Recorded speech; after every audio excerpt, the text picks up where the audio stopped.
Too many people miss out because they neglect to do this one thing. What's up, guys? My name is Nick Levin, and I'm here to help you self-actualize your journey through consciousness.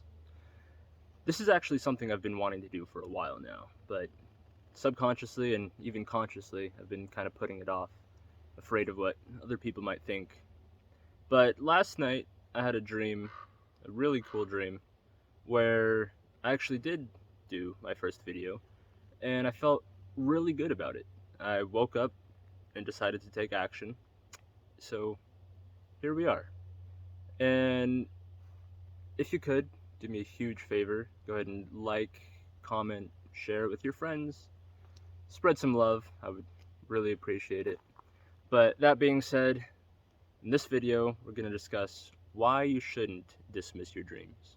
In the past, our ancestors and even modern day indigenous tribes find dreams so important messages that if you come to the morning dream circle without a remembered dream, they find it so disrespectful and irresponsible that they'll actually shun you. They'll send you back to bed. They're like, go sleep until you fucking come back here with a dream, right? Because those dreams can be either important messages of what's going to happen in the day or what you should do, and they could be small things that you seem are very small and insignificant could drastically change your life, make huge impacts on your life. For example, one time I had a very vivid, crazy dream where I was actually my grandma Byrne, and as crazy as it sounds, the dream started off at my birth, actually. Not my grandma Byrne's birth, my birth. I was my grandma Byrne at my birth. It's weird, I know. But it kind of went through like a whole series of events. Holding myself as a baby felt such unconditional love, more love than I had ever felt for myself even. And then it progressed, and seeing this little boy grow up was, I felt so much pride and so much love, so many different emotions. Anytime this boy got hurt, I was sad. When someone else was hurt this child, I was so angry, and went through a whole different, many different life events, very devastating events. And I woke up covered in tears. My pillow was drenched with this mantra playing in my head. Anyone that knows Ho'oponopono, it was just, thank you, I love you, I'm sorry, please forgive me, playing over and over in my head. What I should have done, obviously, is pick up the phone and call her, tell her how much I love her and everything. I didn't do that, luckily, though. I did text her, 21st century. I picked up the phone, texted her this long paragraph, just pouring my heart out to her, telling her how much I'm sorry, how much I appreciate her, how grateful I am for her, and telling her how I realize I wouldn't be the man I am today if it wasn't for her. I probably wouldn't even be alive today if it weren't for her, to be honest. Sadly, a couple months later, we found out that she had cancer. I didn't know that she had cancer. No one knew that she had cancer when I had this dream. But I woke up and just realized how much she had done for me, how much she had been through.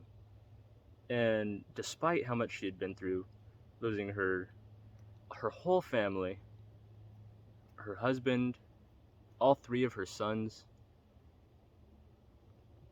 things that would make a normal person bitter and angry at life, it didn't change her at all. She was just an unconditional light of, she was just a light of unconditional love, just a being of unconditional love. And so I told her how much she's inspired me and how much I love her. And a month later, well, a couple months later, after I found out that she had cancer, she didn't last very long, unfortunately. So, long, dramatic story short, I'm really glad that I took action on that dream, that I didn't just dismiss it or call it a bad dream, because it was terrible, a terrible dream, but also a beautiful dream, because it enabled me to reach out to her before it was too late. Another great example of how dreams can drastically impact your life is, I heard a story once where this woman just had a mammogram, and the doctor gave her a bill of clean health, perfect health. I don't remember how old she was, but she went home happy as a clam that, she's healthy. And that night she had a dream where this monk came to her and kept pointing at her breast and telling her that she had cancer. She ignored it the first day, or the first couple times, but she kept having the same dream at night after night after night. So she went back to the doctor and told her, I want a second opinion. Again, bill of clean health. So she went back home. Her husband, her family kept telling her, like, calm down. Like, the doctor told you twice you have a bill of clean health. And most people would be more than happy with that news, right? Again, she had the same dream, night after night. So she went back to the doctor, asked for an MRI. Nothing came up. The next night, she had a dream, and the monk came back with a feather and said, take this to the doctor. It'll give you authority, and with that authority, ask for surgery. And so she went to the doctor, asked for the surgery, and she had cancer.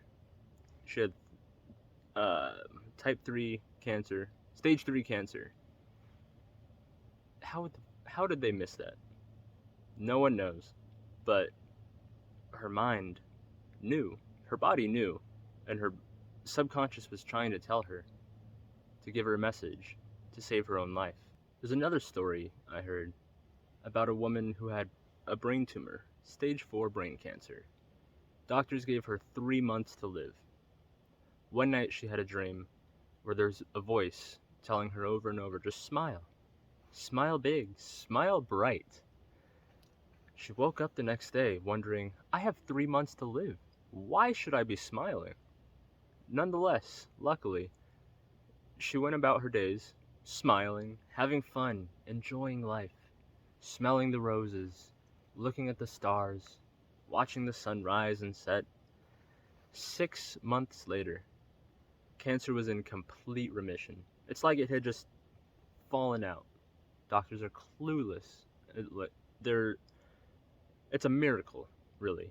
So if the mind is powerful enough to tell us when we have cancer, when doctors don't even know that we have cancer, and MRIs can't even pick up stage 3 breast cancer, and if the mind is powerful enough to put cancer into complete remission after only having been given 3 months to live, then what else can the mind do?